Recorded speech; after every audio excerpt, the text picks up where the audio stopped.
The rise and fall of America's first prison for drug addicts. It happened here in Kentucky at Lexington's Narcotic Farm. We revisit those steps forward and back through a collection of artifacts at the Kentucky Historical Society.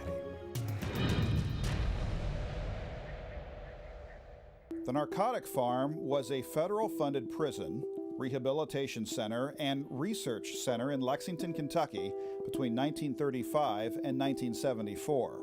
The farm is a federal penitentiary, but instead of being like lock 'em up jail, it is a working farm.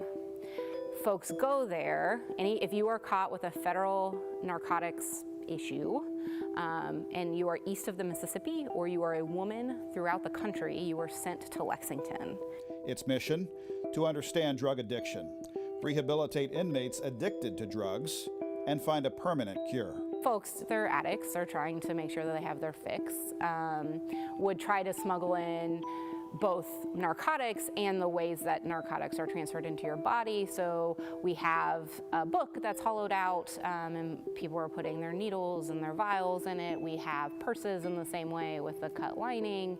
There are doctor's kits and any number of things about how people were treated, and we're also trying to self-medicate. The other thing that's really interesting about this facility that I find really interesting is that you could check yourself in. And some of those folks that are check-ins are pretty famous. William S. Burroughs, some pretty famous jazz musicians, and they come to Lexington for what they call the Lexington treatment. You know, people will talk, if you read about it, talk about the Narcotics Farm having the best jazz band in the country. And there are advertisements for Lexingtonians to come out and hear the patients play, to come to concerts on the lawn. There's also a pretty heavy dance culture.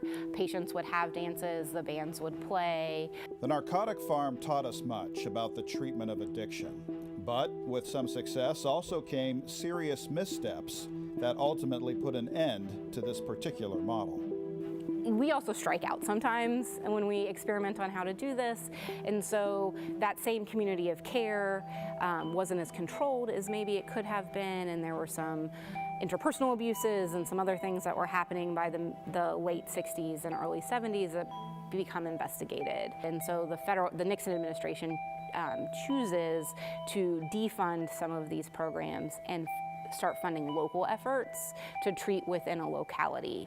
To learn more about Narcotic Farm of Lexington, please visit our archive online at History.KY.gov.